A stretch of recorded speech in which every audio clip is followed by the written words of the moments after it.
always have to keep going to another level. So I stand on the shoulders of my successes and my trophies, but I don't sleep in the trophy room.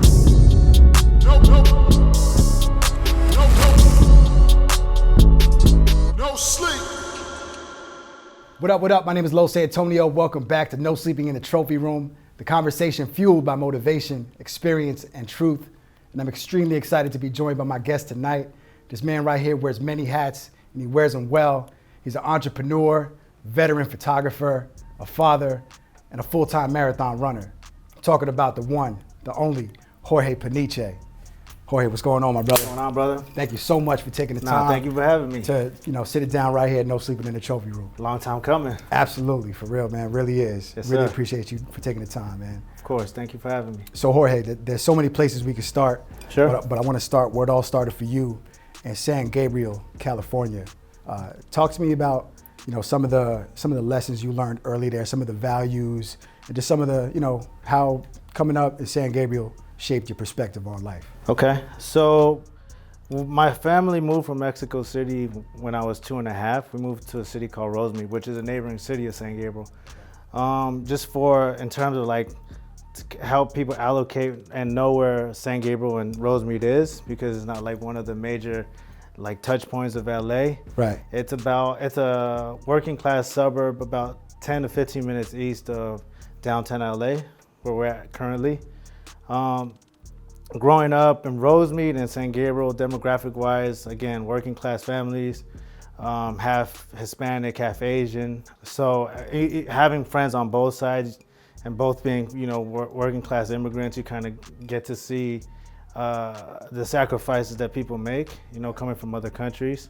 In our case, we were undocumented, the whole time. So getting to see my parents, having to figure it out every day, is definitely the feel that I needed to be inspired to do things, and they were always very supportive. But it was a very it's a relatively safe community, even though the place that we first moved to in Rosemead was like a microcosm of the hood, so to speak. Okay. It was an older cul-de-sac. I mean, the rent was probably about $400 or $500 for one bedroom.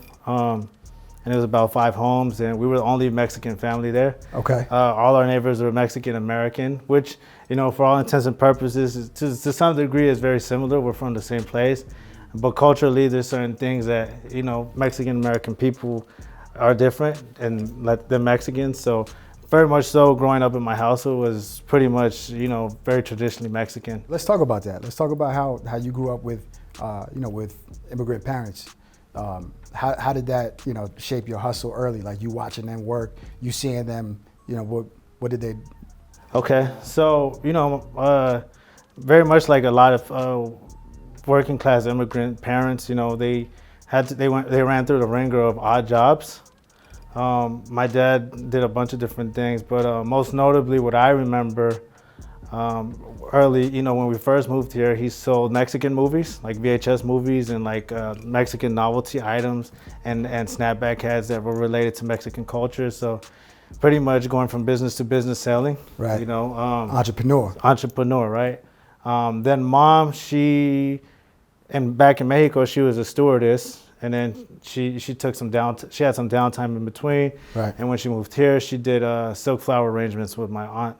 So she sold, silk flower arrangements year round, which always, perplexed me because it's a very challenging thing to do. And it's literally going to temp agencies, nail salons, hair salons, bowling alleys, different places to basically offer silk flower arrangements, every single day. And I always marveled at the fact that they were able to make it happen, So right. They always ask me like, hey, well, people ask, well, your parents didn't, weren't from this industry or didn't have any ties to entertainment or photography to any type of artistry. But I was like, man, their example alone of just them, making it happen every single day, absolutely, for the course of 20, 30 plus years to me was enough motivation for me to, to pursue what I wanted to do. Absolutely, and you're watching that as a young man, you're growing up, and I would imagine that gave you the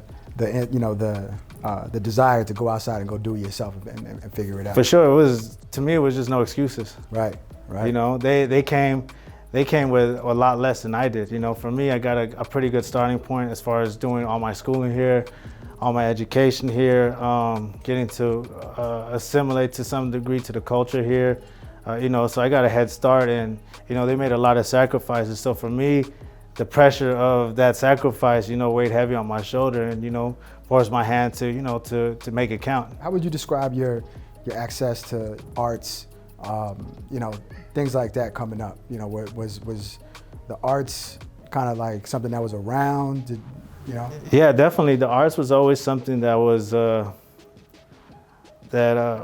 kind of like, was always around me. You know, I look at it from, you know, grade school. I was fortunate enough to have a teacher that I kind of followed. She followed me, but I had her in 3rd grade, 4th grade, and 6th grade. Her name was Miss Manning, and her main focus, you know, over everything else, anything else, she was very unconventional in her teaching. Was a lot of it was surrounded around the arts.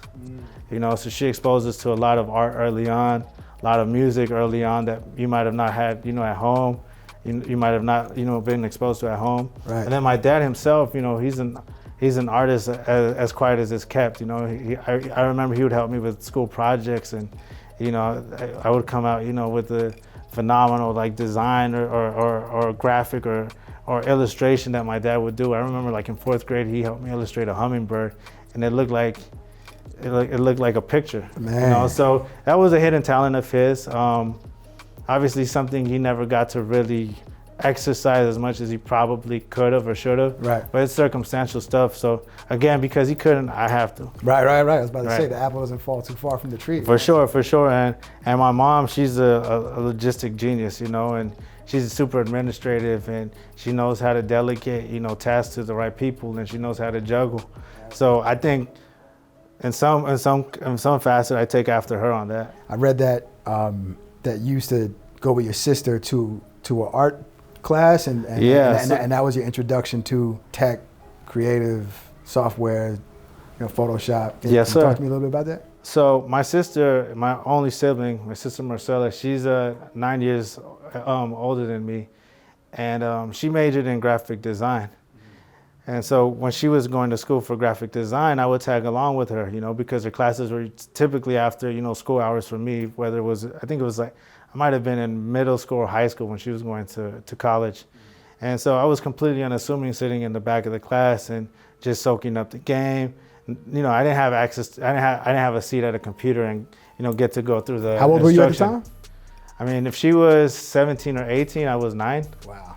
So that was the upper hand, you know, obviously getting to take the college courses to some degree early on. Yeah, man. And then my grandmother, you know, my maternal grandmother, God rest her soul, for some reason, she had the foresight, you know, to buy us a computer, and not only any computer, but at this time, you know, an iMac computer.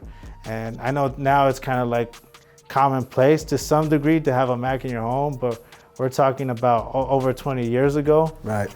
And, you know, working class family, having a Mac computer at their house was something special. So, and that's why it's so important to have these type of programs and these type of things available to people, you know, in all communities. Yeah. Because I don't think anyone is born with more than someone else, you know, in terms of intelligence and in terms of curiosity and willingness. You know, it's just really having the tools to create and having the access to meddle with them and figure them out, and, you know, trial and error with them early on. That makes all the difference. No, it really does. And that's the head start. Yeah. Just talking about head starts, man. You know, closed mouths don't get fed. You know, I want to get into the story about how you connected with Ben Baller back in the day. Right. So I'm trying to think. So this was kind of, this story kind of segues from me doing the buying and reselling of sneakers and drop shipping on eBay to the dawn of MySpace, right? And MySpace becoming this really strong, you know, social media platform, completely new idea, you know, that was, you know, winning, you know, the world over, you know, one user at a time. And it was just becoming this thing where, you know, some really special connections were happening. Mm-hmm. So at the time, I used to frequent an online forum called NikeTalk.com. Okay. Right, and there's a bunch of people that came from that Nike Talk community, but Ben Baller was probably one of the most polarizing, you know, figures in that community. Right. You know, and being probably 15 16, 17, you know, was very impressionable. You know, so the posts that he would put up were larger than life. You know, I remember seeing pictures of the exotic cars. Obviously, he wasn't, you know, fully invested into the jewelry business that came thereafter, but his personal jewelry that he had, the pictures with, you know, a slew of different celebrities. I think I remember one, he had a picture with Gabrielle Union and Megan Good in the other arm, and I'm like, this is not normal, you know. And then I also saw that he was Asian American, but he had tattoos like a cholo. Yeah. You know, he bald head with the tattoos and jewelry. So I had a lot of friends that were Asian, but this was kind of a little bit different. You know, it was a couple of steps removed from that. So it kind of piqued my interest. So this ties into MySpace. I followed him on MySpace. I followed him on Nike Talk. And just one random night, he posted something about needing to put some thumbnails on his page, right? And you know, MySpace was all about customization. Absolutely. And custom wallpapers. Exactly, everything. It was as much of its rise as it was its fall. Right, because pages took too long to load on some pages, and it just became overly saturated. Yeah. But everyone at that point, I feel, knew some degree of HTML coding, right? Yeah. Or at least knew somebody who did. Or knew somebody. So in my case, I taught myself enough to customize the page to a certain degree. There's people far better than me, but enough for me to kind of maneuver and barter, right? So in saying that, Ben wanted to post all these images that he basically posted on Nike Talk and place them directly on his page, as opposed to a gallery where you have to kind of like flip through images. It's all presented on like that front page. So I took the task on, you know. As soon as I saw the post go up, I started coding everything, started uploading. I think the website used to be called Image Shack. Yeah. It's like the Alta Vistas and Netscape, you know, all the antiquated platforms of the internet of the past. I mean, that was super instrumental in putting up all of these images. So once I have all the HTML stuff coded, I shoot it over to him, and you know, he expresses his gratitude, and then we were able to establish a relationship from there on. You know, I was just, you know, trying to see how I could fit into the equation and how I could be an asset, right? Because that's ultimately what everything is about. You know, for sure. How can you be an asset to something that's already in motion? Yeah. And so Ben, you know, was gracious enough to invite me to an event. It was for Cartoon and Estevan, and I think Estevan's dad as well, Heriberto. And it was at Turntable Lab on Fairfax. It's no longer there, but it was on the main strip of Fairfax. It was like a vinyl and DJ store. And there was like a bunch of different people that I was introduced to that night. That was the first time I Ben in person. Ben introduced me to Game. Ben introduced me to, I think he might have introduced me to Ski, to Estevan, to Cartoon, to Benji and Joe from Good Charlotte, just like a bunch of different people. That was a good night. It was a good night, especially because I don't come from that world, you know. Right. I don't have any relationships in that world. How did you feel when you moved into that room and he's connected you with these? It was cool, you know. I knew it was a genuine introduction with someone that has rapport, so I knew I had good standing, right? It wasn't just like some random guy introducing me to these people. Yeah, for sure. And to try to make a connection. And at that point in time, those guys were like, big. You know, everybody was at the top of their game. Good Charlotte's at the top of the game. Ski was killing it with the mixtapes. He's now, you know, moved forward to bigger and better things, or different things rather. I don't want to discredit the mixtape. Game had just dropped his debut album that went many times platinum. Went platinum many times over. Cartoon, you know, was ascending, and Estevan. So all of them were, you know, their trajectory was this way, and so it was a very special moment, you know, right place at right time. Yeah. And I didn't know what to take of those introductions, you know, because I didn't have a specific craft in mind, you know, or specialty that would like categorize myself in, other than someone willing to learn, right? Mm-hmm. As, you know, like a student, an apprentice of sort. So those introductions, you know, I didn't know how they would blossom, but they did blossom in their own capacity, right? With that introduction, I got to connect with Ski. Ski used to operate an entertainment PR company called High Public Relations, which was right there on the strip of Melrose in the Brea area, where all the stores are at. And he used to have a partner who now owns a company called Milk Money, a digital advertising company. His name is Sam Kuenfar. So it was Sam and Ski that operated this business. Ben invited me over there, made the intro, and that's kind of where I guess an internship of sorts started. And at the time they were working on an event called the MV Expo, which was like a car, jewelry, basketball tournament, live, music concert all in one, right? So it was like a curated show. I mean, for comparison's sake, like the Dub Show, but curated by Ski and curated by Ben Baller. Okay. Right. So I kind of helped in whatever capacity that I could there in terms of creating promotional material and again, lending my talents or my willingness to learn to that. And I got to be around Ski, and then Ski, invited me to sessions of Game. And then I was able to establish a relationship with Game and Doc, basically that was like the kickstart of my photography career of sorts, because I had a camera to shoot product, for the stuff I was selling on eBay, and I just ended up carrying that over, to these sessions, and Game was hospitable and allowed me, access to document the creative process of his sophomore, and then the junior album thereafter. That's so dope, and it's amazing because, you never know what opportunities can open up for you if you don't show up. So I'm pretty sure, like, there were certain nights that you probably didn't have to show up, but it's like, you know what, I'm gonna go here and see what it is. And then, you build a relationship. That relationship affords you an opportunity to, to do something great. So let's talk about that real quick. Like, this is no sleeping in the trophy room. Sure. This conversation is all about, motivation and sharing the information with people who are aspiring to do it just like you. Of course. So, what would be your advice to somebody who's, has a foot in the door and an opportunity, their first opportunity to make an impression? How important is that, First impression is everything. I mean, especially in the industry that everybody wants to be in. The individuals that can open certain doors for you, they're met with so many different characters, right? Some people that are overzealous and may not actually have a skill set to contribute, but just want to be around. Right. And then there's those people that have every skill set that person can use, but their personality is just very introverted, and very uncertain of making that next step. So you kind of have to live somewhere in between. You have to have the skill sets, and you have to be enthusiastic, but just not overly zealous, and where you shoot yourself in the foot, and just be ready and willing to work. There's no task too big, no task too small. You got to put your ego to the side. Whatever you thought you knew, you're going into the major leagues, and you're taking on the responsibility of someone who does this professionally, on the world stage, if it is in entertainment, or in whatever thing that you're doing, you work for somebody, you got to take it, like it's your baby, and you just got to be serious about it and be ready to work, tirelessly. Yeah. And be of service, and also take the initiative to learn things that can, sharpen up, your existing tools, and pick up new tools on the way as well.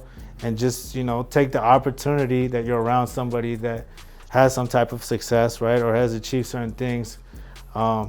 Take the opportunity to be a sponge. Like I said, no task is too little or too big. And, some things might be completely off the course of what it is you want to do. But if that comes into play as you being of service, to help, this machine that's operating, you got to do it. Yeah, I mean, to your point earlier about, no job too big, no job too little. Puff always had this quote where if you can't do the little job, you don't deserve the big job. For sure. And that was something that definitely rang in my head, for the years that we were working together. And just talking about Puff, I was watching the video from 2014 that he was thumbing through some of your photos, right, and was really kind of bigging them Classic up. video. And and I have the quote right here. He said, "This is art. This is the way he's seeing it. This is soul. He's making art within his capability, and you have to embrace that." For sure. So like when you saw that video, what did that mean to you? You know what I mean? That's a whole crazy story. I don't know how deep I can get into that, but also I like the fact that rest in peace, Andre Harrell. You know, he added his 2 cents and confirmed that. And for me, you know, having grown up on the whole Bad Boy movement and everything, all the contributions they made to the culture, man, that was special. I was like, man, it seems like every other year I had, you know, another OG tip their hat in some way, you know. And there's a bunch of different examples that I could kind of point out, but yeah, that was dope to me to get to see that video. I wasn't supposed to have access to that video, by the way. Right. Okay. You know, but you know, certain people, you know, allowed me to access, and yeah, to me that was, I don't know if it was God or if it was something, but it was all right, cool. Puff, you know, fucks with what I do. This is a guy that, you know, has reinvented himself time and time again, and has weathered every storm and every obstacle that could be thrown into, you know, someone's path career-wise. So that meant a lot to me. Still something that I kind of like to point out and, you know, reference from, and, you know, the levels that he's taking his career and his entrepreneurship is just, you know, it's something to marvel at. It's something that inspires. Right. So yeah, I mean, I watched it, and I'm like, when I watched it originally, I was like, all right, cool. I knew I had something. Yeah. You know, but now it's somebody that, you know, that calls the shots. The time somebody, you know, that worked under him didn't necessarily understand that, right? They were looking for something more polished. You know, they might have not been as invested. You know, it's different when you're in the culture than when you're observing the culture, right? Exactly. That's a whole bar right there, man. There's a whole lot of people like that, right? And it's kind of, you can tell, you know, because the people that are in the culture want to lift it up. The people that are observing it want to criticize it and be critical about it. Yeah. You know, but when you're in the trenches and you're on the ground level, and, you know, I've had that experience for over a decade. We treat it with a different care and different, you know, level of respect. Absolutely. Because when you understand that something that other people have kind of like blazed trails and sacrificed a lot, you know, blood, sweat, and tears. Yeah. You know, tragedies have happened, you know, over this culture, you know, to get to this level. It's just, you feel a certain responsibility to it, because you're like, man, I get to live my dream because, you know, I get to actively participate and contribute to this. So everything that I do, I know is going to count for me right now. It's also paying tribute to what was done in the past, but it's also going to, you know, establish, you know, some type of set of footprint, you know, or blueprint for, you know, generations to come thereafter that are trying to pursue similar things as you're doing. Yeah, and it's like coming into somebody's house. You know what I mean? Wipe your feet before you come in here, because, you know, it's just, you want to add to it. You want to, like you said, you want to lift it up. And there's a fine line between using it and abusing it. Right, and a lot of people use it because it's so lucrative. Yeah. You know, when I always look at the most powerful mediums in terms of messaging, you know, it's obviously audio and video, right? Mm-hmm. So in this case, it's music and, you know, video presentation, whether it comes in a documentary form or a music video. But music is just so powerful because you can take it anywhere. Absolutely. You know, and you can escape, you know, in your headphones. You know, you can listen to it in your car. We experience it throughout the day. Yeah. So, you know, hip hop has a huge responsibility, you know, to obviously put out the right message, you know, or a positive message, or give game. And there's artists that do that, and then there's other artists that entertain. Yeah. But yeah, a lot of people use and abuse it because they see an opportunity. Yeah. They see, well, this is making a ton of money. You know, the live shows are getting bigger and bigger. You know, before, you know, it'd be far-fetched to even try to fathom something, you know, like what Jay-Z and Beyonce have done on this On the Run tour, you know, and they're probably as big as it gets. Mm-hmm. You know, getting to watch the On the Run 2 tour in Pasadena at the Rose Bowl, and seeing that, I couldn't even give you specific measurements or a ballpark measurement of the size of this screen that's split in so many different ways. And then it looked like Hollywood squares where they have dancers and performers, you know, playing music, live music, you know, in between songs or during songs. And then the outfits are custom made by Dapper Dan. It just looked like, it looked like what Puff, you know, as coined as Black excellence. Yeah, yeah. But further than that, it's just like the byproduct of where this culture has risen and where we can take it. Absolutely. That's the goal, is to take it to the highest point that we can, you know, and to add on to it and to, you know, stretch the shelf life, you know, and not take away from it. For sure. So now, you know, all your work has afforded you this opportunity, you know, to get with Ski. You capitalized on that. you got with the game, and I want to fast forward. It's kind of hard to not think Nipsey Hussle when you say Jorge Peniche. For sure. You know what I'm saying?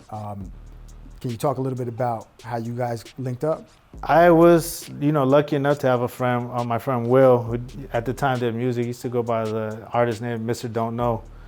And he put me on to Nip's music around 2007, 2008. He gave me Bullets Ain't Got No Name Volume 1, and I was just completely taken away by the music. I said, man, this is special.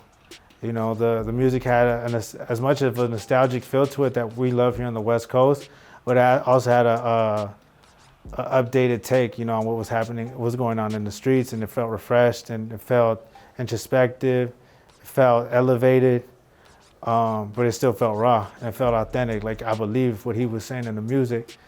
So I listened to Volume 1, and I followed his career there on into Volume 2, and I watched the interviews, the documentaries, and I was further sold. I saw, someone that spoke with conviction, someone that was authentic, somebody that was intellectual, that thought about, the platform that he had and the messaging and responsibility he had to that platform. And I could see the trajectory of where that was going. I don't know if I knew how high, where it ended up going and where it's rising, but definitely knew something there was special. And around Volume 2, I decided to reach out to him. At the time, I was doing a lot of freelance photography and writing for different publications. I worked hand in hand with a publication here in LA, like a boutique magazine called Rhyme Magazine. I used to shoot and write for Rhyme. And I pitched to Nip via MySpace. We had established, a very loose relationship, communicating via messages. And I kind of pitched the idea of shooting some photos, for a potential story or doing a story or something to that effect. Because I saw, that was one of the elements in his brand that he needed, I saw a couple photos floating around, but I thought I would like to, pitch in my contribution to that. I would like to give my perspective on that. And so Nip and I communicated via MySpace, and he told me about, he invited me to his Hustle in the House video shoot. He told me he had a music video, for the song off his off Volume 2. It was at the time what was supposed to be the lead single for what was supposed to be South Central State of Mind, the debut album. And so I ended up going down to Crenshaw and Slauson with my boy Weddle. And yeah, we met right there at 3420 West Slauson, which is the property our group now owns. Mm-hmm. And what was the scene like on that video? Crazy! I mean, it was a special energy. I mean, unlike anything I've seen before or thereafter. It was just like every car passing by was playing his music. The whole city was out. His whole section was out there. Championing behind the hometown hero. It was something definitely unique, and I don't know if I'll ever see that again. But yeah, everybody was out. I remember the first time, Nip and I slapped hands and formally met was the parking lot right there where the Marathon store is. And he hopped out a white Bentley. He had some, the OG armor truck, all money NT, navy blue, fat Cuban link with the Malcolm X piece, and some Monarchy jeans, some Prada sneakers. Looked fresh, super hospitable. And from that point on throughout the day, or throughout that evening or afternoon into the evening, we shot photos in between takes or during the music video. And this was towards the beginning of when now you would see, a lot of photographers start to pop up, to do BTS at music videos. This maybe the tail end of the era where it was kind of like just one photographer. So I feel like I might have been one of maybe 2 or 3 that was present, but he had given me access to, have these moments, direct moments and portrait moments in between. So we created some really good photos there, and that was the beginning of what would become, our relationship, right? So that was 2008. We worked on and off from 2008 to 2010 on, editorial shoots and interviews. I did his re-release of Bullets Ain't Got No Name Volume 3, mm-hmm. which I think we did 3.1 is what we labeled it as. We shot it in his neighborhood. And then towards the latter part of November of 2010, this is the time where Nip was, had decided he wanted to leave Epic Records. He wanted to go completely indie, and he extended the olive branch to me. He used to have a studio on Wilshire and Alvarado, 2007 Wilshire, and he had an A and a B room. The A room was his studio, his personal studio, and then the B room was for the rest of the All Money In squad and producers so that they can do their thing. And it just so happened that a room right next to the B room had opened up. So his pitch, or rather his offer was like, hey, the space just opened up. I think our talents can complement each other. And there's a C room that just opened up. I'd like that for us to be our creative space if you're willing to work with me, or if you're interested, if you got time. And I said, well, how much does it cost? I think it might have been like $300-400. It was super cheap. Wow. So it all made sense financially, but even if it didn't, I was already sold at the opportunity to work with Nip because I believed in what he believed in. Right. And I knew that this guy spoke from his heart, and I knew that he had something special to offer to the world and his messaging. And again, my biggest thing was authentic. I didn't feel none of it was, contrived. I didn't feel none of it was scripted. I didn't feel like anything, he added extra, scoops to it. I knew everything was exactly what it is. And you could draw a line from what he says in the music to what happened in real life. Right. So that's how pretty much we got started. And from 2010 to 2019, the relationship blossomed, and 2010 was the starting marker of what we would call the marathon era. That's when he dropped. When he brought me on, he was just about to finish up the Marathon Music Project, and he explained to me how important it was for him to get his visual branding right, because he felt that previous, to this idea of us collaborating together and him kind of like narrating his story or curating his story, or through the lens that he wants it to be curated. There would have been so much focus to only one facet of his life, which might have been the gang affiliation or whatever, and that comes as a byproduct of other people in the 90s and early 2000s having had success, and other brands having had success with that being the main focus. But Nip obviously knew that wasn't the only thing he had to offer. That was, Slice of the pie. A slice of the pie, and when you really opened it up and you look at it, you pull the magnifying glass, or you pull the zoom lens back, so to speak, you get to see the whole picture, and there was a lot he had to offer. And that was really my mission, and the responsibility that was placed in my hand was to share everything, that Nipsey represented, and everything that he, cared for, and all the adversity and the obstacles and all the photos that we documented, virtually over the course of almost a decade, tells that story, and it paints it, in an uncontrived fashion. Everything was, a form of photojournalism where it's not like, Nip, you stand here and I'm gonna shoot this photo and we're gonna make it look like this. Everything was happening in real time. And, probably for the first 4 or 5 years, I got the access of being a fly on the wall. Then around 2000, maybe 14, 15, he asked me if I could do tour management for him. And he had asked me prior to that, and I was reluctant, because I felt that it might potentially conflict with what we were doing, in terms of building this visual brand and creating these images that were, fly on the wall style. I kind of want to ask you about that. I'm pretty sure that was like a pivotal moment, like a rebrand moment, the Marathon series. For sure, huge. So, and you're talking about reflecting, things that are on his mind, things that you guys are going through. What's the thinking there from a creative standpoint, when you're responsible for showcasing, somebody's journey, a rebrand, creatively? What's your strategy there? To me, it's just anything we do, and whatever medium we're telling the story through, is to lead with authenticity. The authenticity will paint the picture that you need it to paint. So my thing was just being present in the moment and being aware and having my antennas up, as different things unravel. You came into this game hungry, with a passion, not sure for what. Then you grabbed the camera, you excelled, and your situation with Nip sounds like it developed into more than just you taking photos. You added to the brand, you put your sauce on it, and became more than just what you came in as. So I think that's, that's a great pivot that, young photographers, young creatives could definitely take heed. So what would be, some advice that you would give to somebody on how they can, once you get in the door, how do you like expand on a moment, as far as like really, bringing something to the table and adding more? I mean, my biggest thing, I learned this from Nip, and he was a bookworm. He was always reading.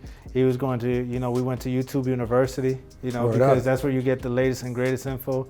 And sometimes, you can't publish fast enough on text, in the form of a book. So for me, it's always, seeking out the game, whether it's through the form of a book or whether it's through the form, of a YouTube video or any other type of video documentary, or if you have the good fortune of dealing with people that are experts in whatever skill set you're looking to attain, then that helps out as well. But my thing is always being hungry for knowledge, and always being willing to learn, and always putting your ego to the side and being willing to have to carry out an insane work ethic. Some people shy away from hard work, or they feel like, like I'll never get it, or I'll never understand it. But not everybody gets it from the jump. Everyone has different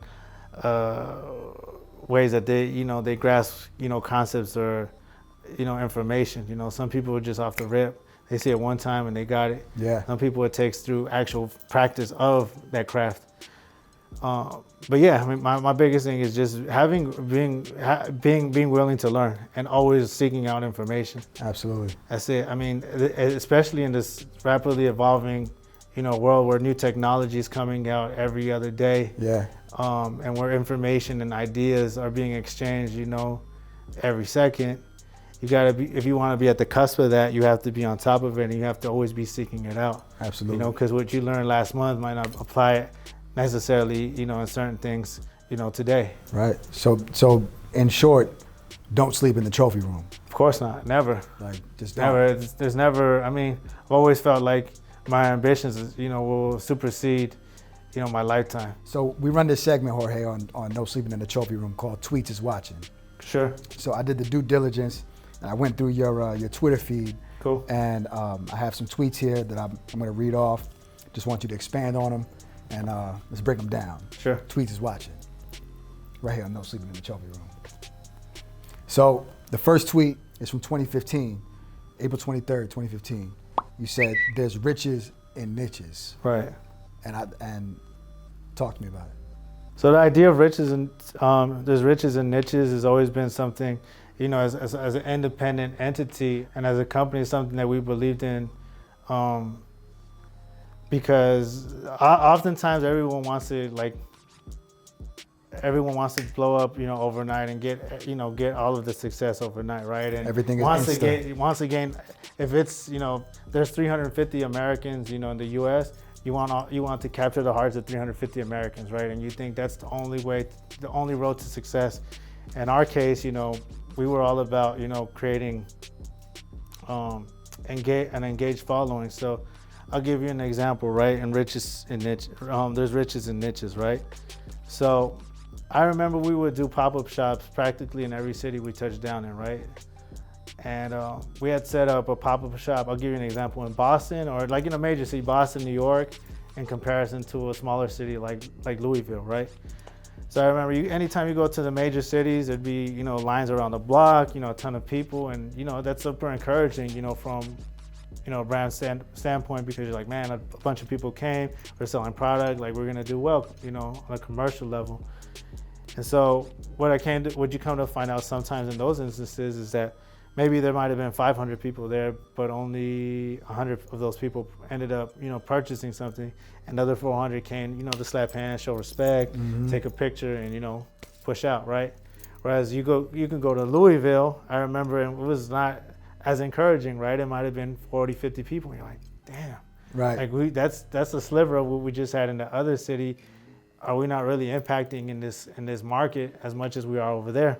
But what we came to find out, and those 50 people were, if not just as valuable, in terms of buying power, if not more valuable in buying power than those major cities, because we would bring out the product, and it was, you know, the bankroll battles with the D-boys, and the D-boys, it could be like, man, let me get 5 of that, let me get that, let me get that, let me get that, let me get that, let me get that. So to us, you know, it's not always about like, you don't need all 10 million or 20 million, 30 million, 40 million people. You just need the right people, right? So it's figuring out in your lane, you know, how you can monetize, you know, with the set amount of people that you have, and then build it, you know, gradually. And that's one thing that we always, you know, practice. Yeah. So that's the riches and niches idea, you know. I mean, Nip was never was, you know, looking to skip any steps. Everything was one step at a time, one brick at a time. Trust the process. And he trusted the process for sure. And, you know, he was always about catering and, you know, to his loyal tribe of people, you know, whether at some point that might have been, you know, 100 people, and that grew to, you know, 10,000 people, and that grew to 50,000. It was, the energy was always the same. Yeah. So I'm gonna get into this next tweet. This is January 18th, 2015. You said, sometimes you gotta get fresh, put on all your jewelry, and play some Marvin Gaye to get creative. Talk to me about that. Is that the vibe? That's the energy? That I love that energy, by the way. Yeah. You know, I mean, you know, never hurts to have some jewelry on and have that weight of that crown, you know, on your wrist, and real have some heavy. Cubans. You got some more jewelry. Some people got more, but it's just about creating the vibes as a creative. You know, like you're looking for, you know, the next inspiring moment, and it comes in different forms. And sometimes it's, you know, through carrying, you know, the fruits of your labor, you know, in the form of gold and diamonds. And sometimes it's the music, and you know, you can never go wrong with Marvin Gaye. You know, blasting through the right speaker. Not at all. It creates the vibe, and you get on, whether it's the pen and pad, or whether it's on a Wacom or a Cintiq drawing, or whether it's on your computer, whatever it is you do, you know, it never hurts to have these things. Yeah. What about outside of that? What are some things that Jorge Peniche does, you know, to strike up some creativity or to feel inspired? Basketball. That's what I love, the competitive spirit of playing basketball. I've been playing basketball since I was a kid. Man, by the way, congratulations on you know, the Lakers winning the championship. Was that 17 rings? I believe so. Something like that. We're right there with the Celtics. Yeah, you know? man. But that was amazing. That's a whole nother story. It's beautiful for LeBron and for the rest of the team. And a great thing, you know, in the midst of all of this madness and unconventional times. Something good for the city, though. For sure. But yeah, basketball to me always, you know, helps me, you know, get the creative juices flowing. For the last year plus, I've been, with the exception obviously of this whole stay-at-home order and COVID situation, I've been at the LA Athletic Club, you know, and I literally, my day maybe from 7 a.m. to 5 p.m. was work, basketball. I bounce back and forth. You know, the co-working space in the building, it's a 12-story building, and it's all, you know, different things for, you know, sports related, up until like the top 3 floors of the hotel for, you know, travelers or whatever, and tourists. But the 3rd floor is the co-working space, and then the 6th floor is the basketball court. Wow. And it's a beautiful basketball court with skylights and everything. So I just, you know, I would bounce back and forth from being on my computer, and then that, you know, sometimes, you know, it can become a rather stagnant process. For sure. So you go to the basketball court, and, you know, it always happened to me 9 out of 10 times. I just have the intention of just taking a couple shots, you know, running through the court, you know, doing my thing. And then there's always someone like, you know, challenging to play a game, or hey, we're doing this pickup 3-on-3 or full court. And then Jorge got to cross you. Then I'm there, yeah. You know, and because I play 5 days a week, you know, I picked up a pretty decent shot and you know, muscle memory for that court, you know, and it was getting fun, man. It would, you know, almost like the 30, 40 footers just pulling up, and it was coming out like water, man. I miss it. Let's go. It's such a good feeling, you know. You get to live your NBA dream for a moment. Word up, Jorge Peniche with the hoop dreams. I just didn't quite get the height, you know. Yeah, but you got everything else, man. It's all good, you know. I didn't get the 6'7", 6'6", you know. Right. But you know, good for Eduardo Nájera, one of the only Mexican basketball players to do it. I think there might have been a handful of basketball players in the NBA. Word up. But Eduardo Nájera is one of them. Oh man. Played for the Mavs. But you know what? I think that's a great, that's a great relationship between being creative, being, active, and that's something that I can relate to as well. Shout out to the No Sleeper Running Club.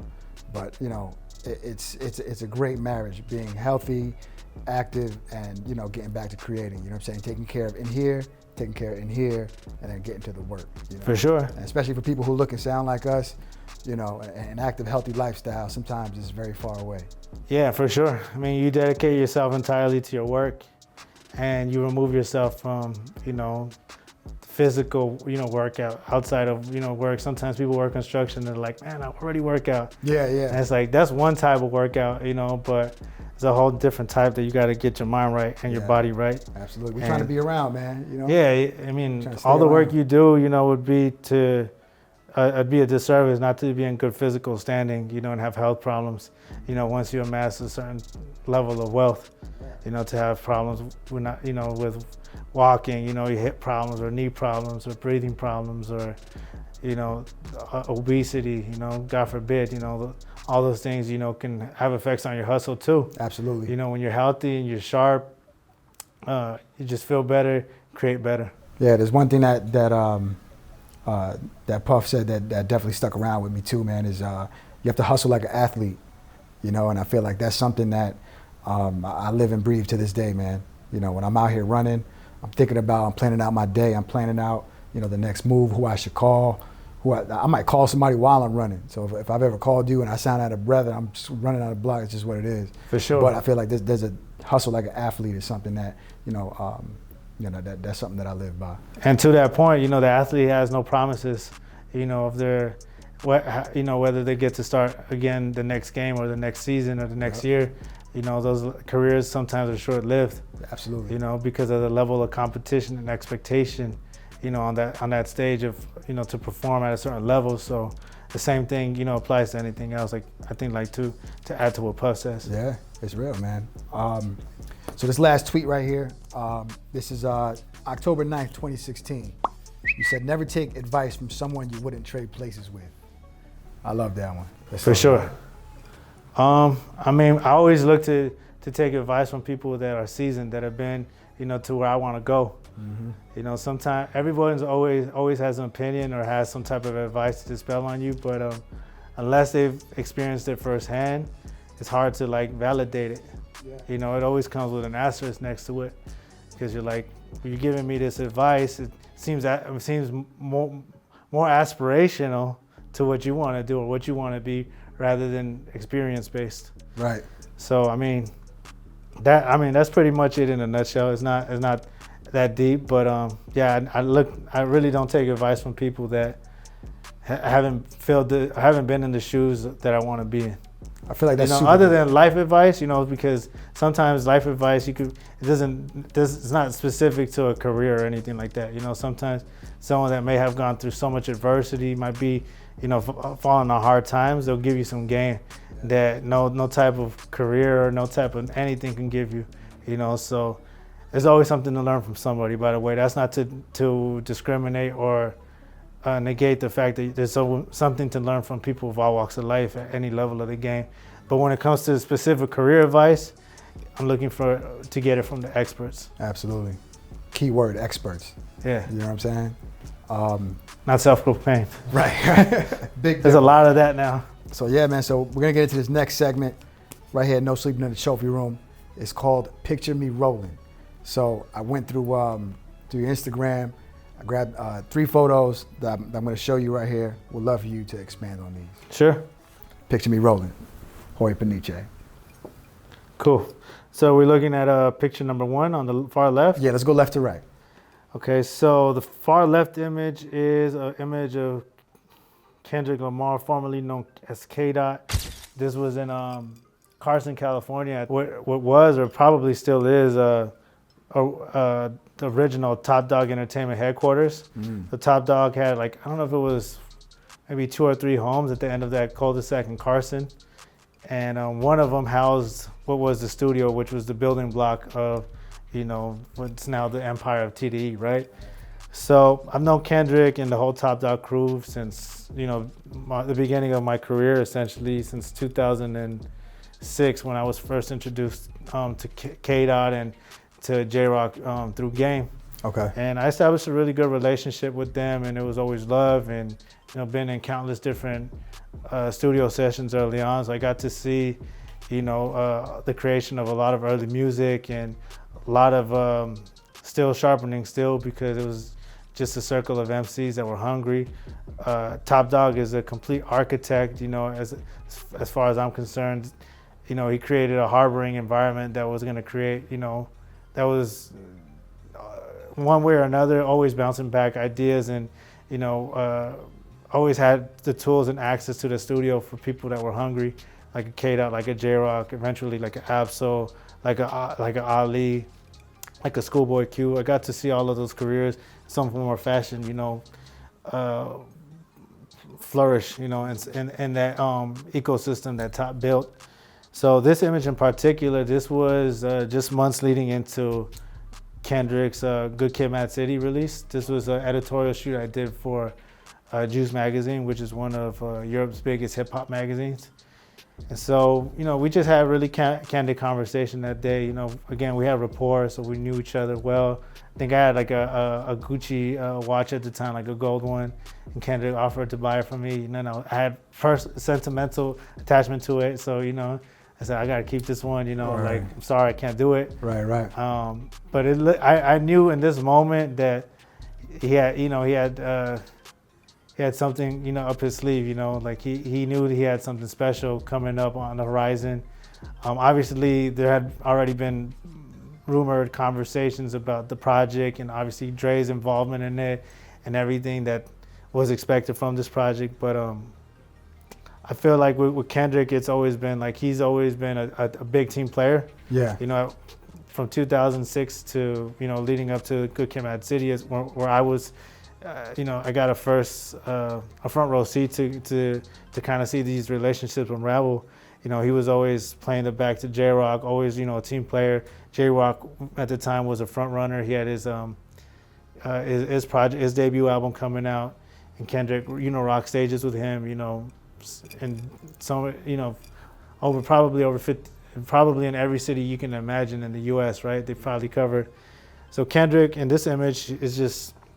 He's sitting under like a list of different quotes and guidelines and team philosophies that were picked from like different people that the team or the collective admired, right? So I think there might have been like a Dr. Dre quote there. There's a couple of different people that they had quoted on that, and it was basically like a principles to live by. Wow. And it was hanging right under where Kendrick is sitting, and so Kendrick there, he's sitting under it on the couch that had been there since I known him. And it's just like a reflective moment, like of the past, present, and the future. When you're taking this photo, like, did you have a vibe that in a few years, everybody in this camp would be, in a different trajectory? I mean, specifically for Kendrick, obviously, having heard the mixtapes that have been released leading up to his debut album, right? You can kind of tell where in the direction everything was going musically and sonically. Then obviously with Dre's co-sign and involvement, and then with Top Dog and the rest of the team brings to the table, I didn't see how this could have faltered. Right.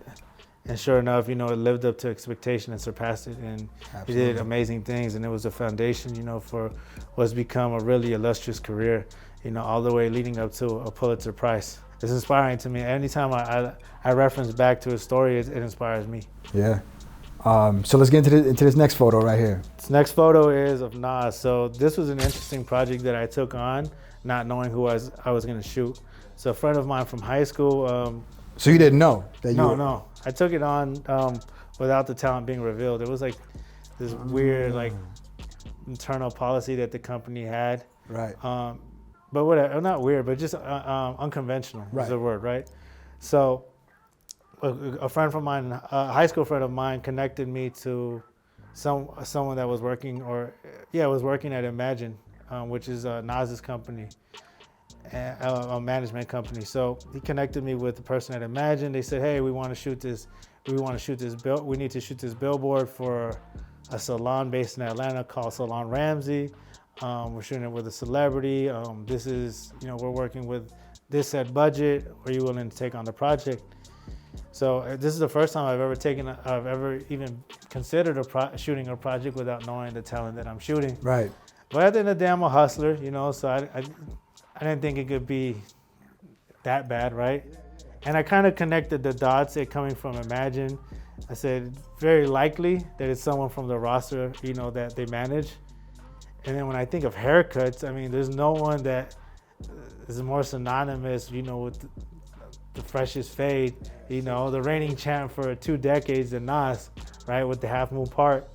So I thought, man, it's probably a good likelihood it's Nas. I'm gonna take on the project regardless, and let's see what it comes out to be. So once the paperwork is signed, it turns out to be Nas. Man. So I started planning everything. I had to turn this around pretty quick. I think it might have been in less than the course of a week. So I booked out the studio in Northeast LA, and it's pretty simple. Just the image of Nas getting lined up. At first, they had entertained the idea of it actually being his barber's hands, but I didn't see how that would necessarily translate because some guys have really big hands and like overbearing. Right. It would probably take away from the act of a straight razor lineup. Right. So instead of that, I thought, well, Nas has always been like the ladies' man. Yeah. Right. He's always been appealed to the ladies. So I'm like, it would make some sense to you to have a girl with like a nice French manicure, a petite, real nice hands, edging them up. It doesn't have to, it's not like an advertisement for this being the actual barber, but just more or less the act, of cutting hair, right? So that's what we ultimately ended up doing. And the day of the shoot, Nas ended up coming to the shoot sick. And it just so happened that I was sick as well that day, right? Okay. He was coming, I think, towards the tail end of him having a cold or flu. Yeah. And so I could tell he was kind of like out of it, but I was really out of it. So much to the point that the night prior, I was even considering like, man, would it be more professional to cancel or to keep it, right? Because if you got a cold, you might get someone else sick. This is like your Michael Jordan flu game going right now. To a degree, right? It's my flu game. It's my Illmatic game, rather. Yeah, yeah. So I was kind of feeling under the weather, and I'm like, I don't know, I'm carrying a weird attitude with people if I feel sick, and I'm not at 100% at my A game. But I said, show must go on. Mm-hmm. Nas is doing this. He probably had to move a couple things out of his, around on his schedule. And sure enough, Nas ended up showing up, not a minute late, super punctual, which to me is telling of the success he's been able to have, outside of, the booth as an entrepreneur. Mm-hmm. This guy's just punctual, professional, super cordial. We shot probably for the core, he got his haircut, and then we got him onto the white site, lit him up nice. And we probably shot for about 30, 40 minutes, nothing too crazy. And I could tell he was powering through it. He wasn't feeling very well, but quite as it was kept, I felt the same way. And to make matters worse, the studio that we shot at, the budget didn't permit for us to have like this really nice built-out studio with central heating. Okay. So it's probably winter times. It was kind of chilly too to add to it. But like I said, he was a good sport about it, powered through it, and we ended up producing really good image. And this image actually is part of a building-wide exhibit they have at the Los Angeles Athletic Club. It lives inside of the barbershop they have in there. Oh, really? Oh, yeah, that's so dope, it's kind man. of fresh. Yeah, that's ill. Man, let's just go right into that third image. Man. Sure. So this third image, this was shot by my boy Oliver, and this was a behind-the-scenes image of Nip and I shooting in the C room, right, which we talked about earlier. Okay.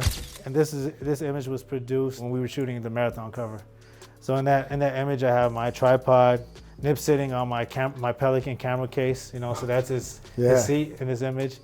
And this was basically a headshot, a headshot session, white wall, black and white film loaded in there on a 6x6 Yashica 124 medium format camera.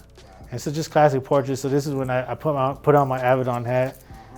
For those that know Avedon, they always shot like on a white seamless or a white backdrop and black and white images, and just really poised, classic. Nice and focused image, sharp image of a person's expression.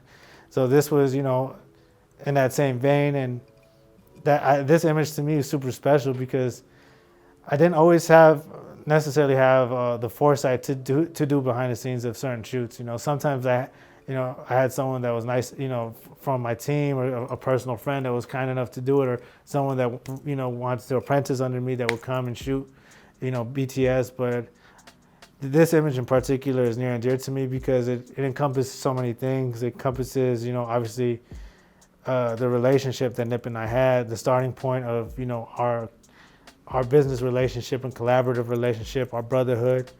And it all takes place in the C room where it all started. To me, that image is really reflective of a relationship between, you know, two creatives, artists, creative, and, you know, an intimate moment. And I feel like, you know, with my past work experience, it's like that's just where the magic happens. When you trust somebody with your name and likeness, and, you know, creatively, it's just that's just where the magic happens, man. Did that image end up being? You said that was the album cover. The image that was produced during that session, yeah. Gotcha. That ended up being the marathon cover. And that's the cover with the lyrics. With the text, with the lyrics over the photos. Wow, and that was an idea that Nip came up with. Wow, that's amazing. He showed me, I think it was like a Andy Warhol graphic image that he found online. So I really like what this looks like, and that was Nip. You know, he was super creative curator. He knew exactly what he wanted, and my responsibility was execution. Right. But Nip had, you know, was a multidisciplinary talent, and the things that he may have not done firsthand himself, he always knew exactly how to instruct and be like, this is how I want it, this is how I see it, and he made my job easy. Right. So that's Picture Me Rolling, Jorge. Thank you so much, man, for breaking down these amazing images that you shot. You know, I'm gonna get into our next segment. We like to leave our viewers with some power plays advice.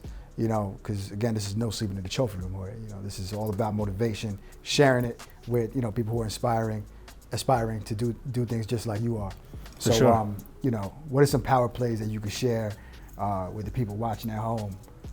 You know, on how to get into this creative lane, how to be an entrepreneur, you know, how to be a veteran photographer, even an amazing father. You know what I'm saying? Like, you're way much more than what, you know, people know, man. So for sure, what are some power plays? I mean, as it pertains to photography, pick up a camera, you know, and be patient with it. You know, you're not gonna produce your best images off the rip. You're gonna have to trial and error. Study the game. You know, look at the people that have done it before you, are doing it right now, that have done it best. You know, and see, you know, take a journey into their story and see what kind of things they had to go through, what things motivate them, you know, what things they consider to create, you know, when creating a powerful image or a powerful design. Mm-hmm. Just study the game. Again, it boils down to always seeking information and staying at the cusp of the latest and greatest, and also looking at the pioneers that, you know, that really set you know, a heavy imprint on the game early on before you.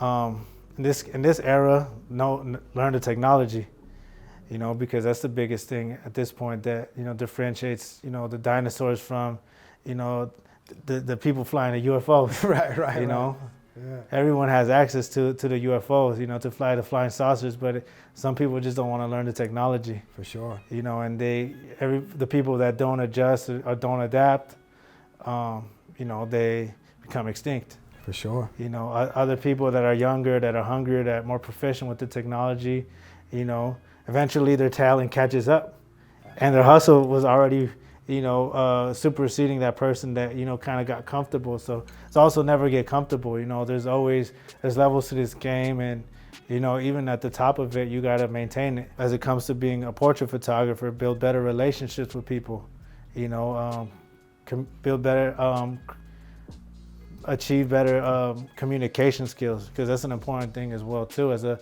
a photographer, you got to be able to communicate, you know, effectively, both when you're behind the camera, and then also moments like this where you're trying to explain your art, you know, because there's some artists that might be phenomenal at what they do, but you ask them to explain the things, and, you know, they might not know how to explain it, you know, in the proper words and articulate the ideas.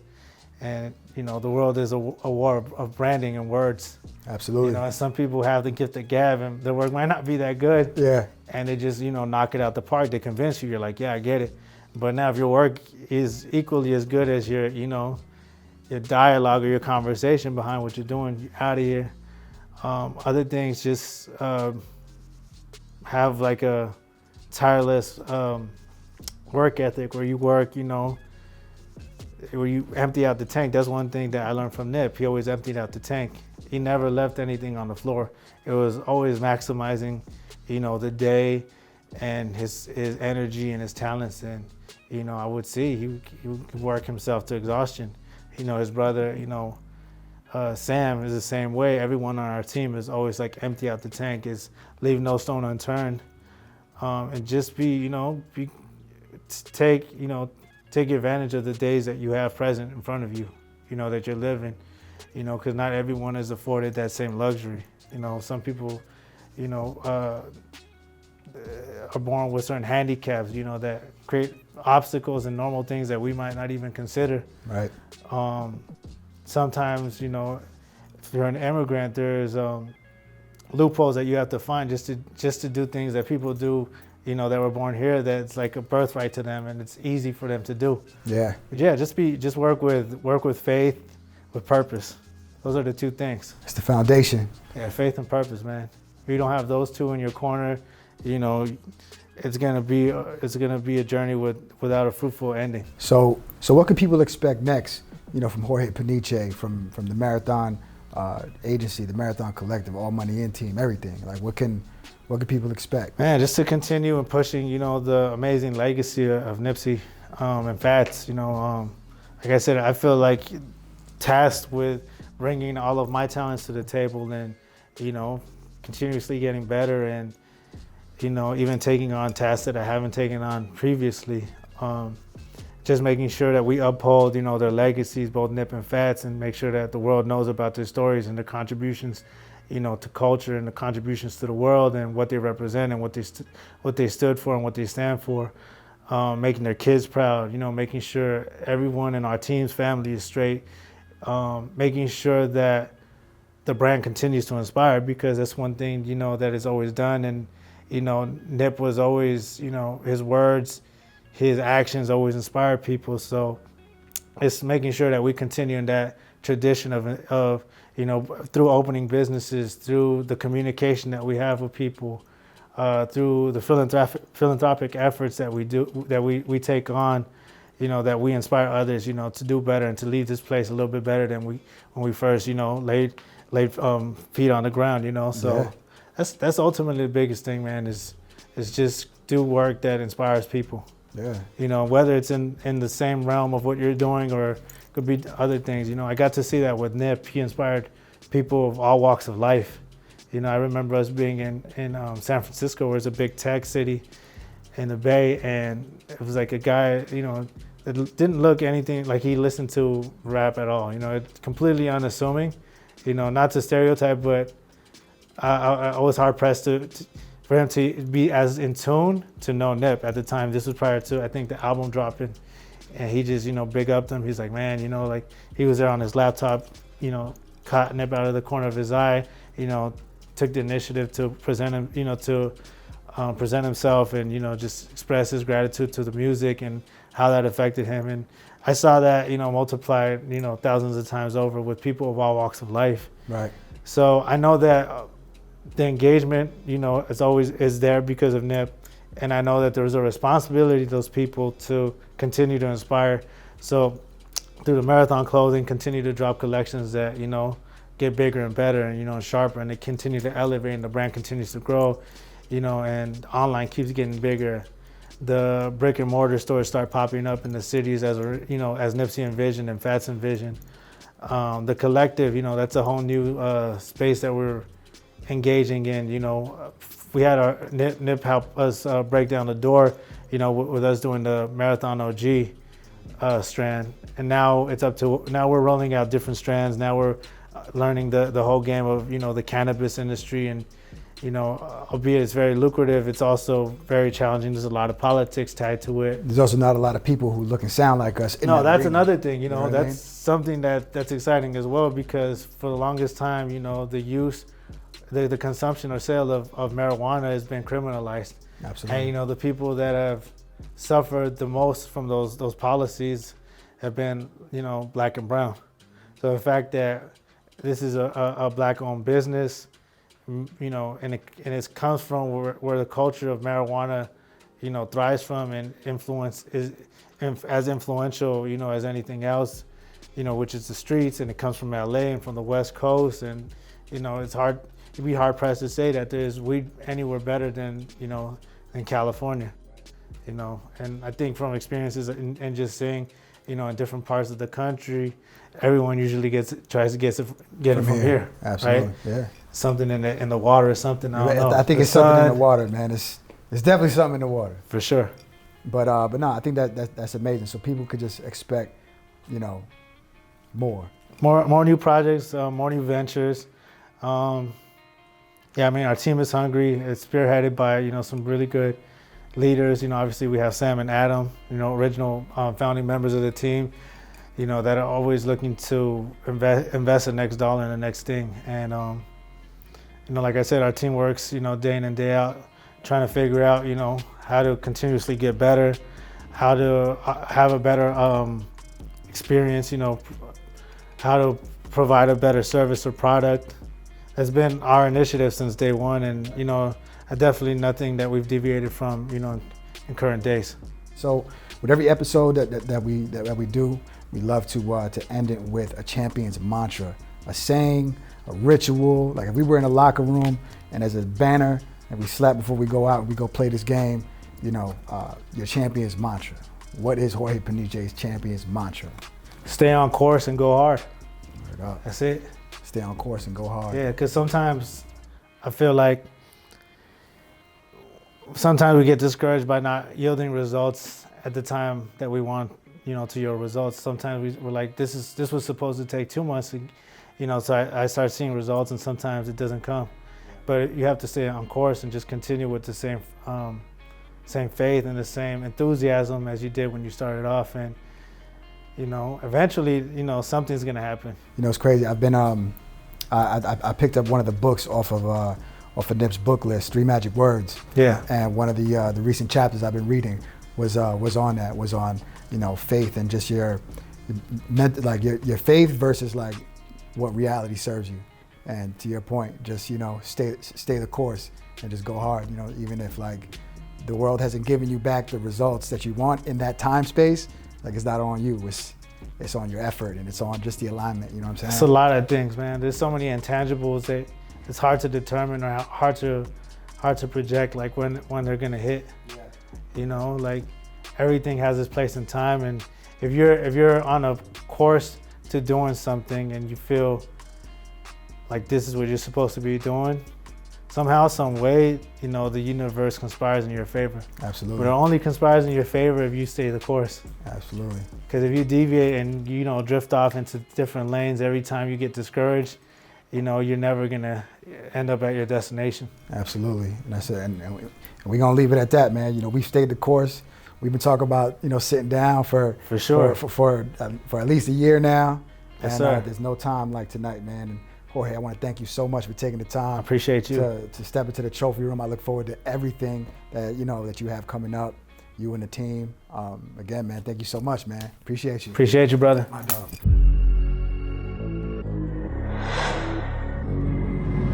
You always have to keep going to another level.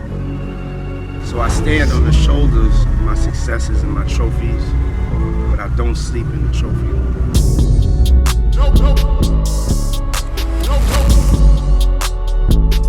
No sleep.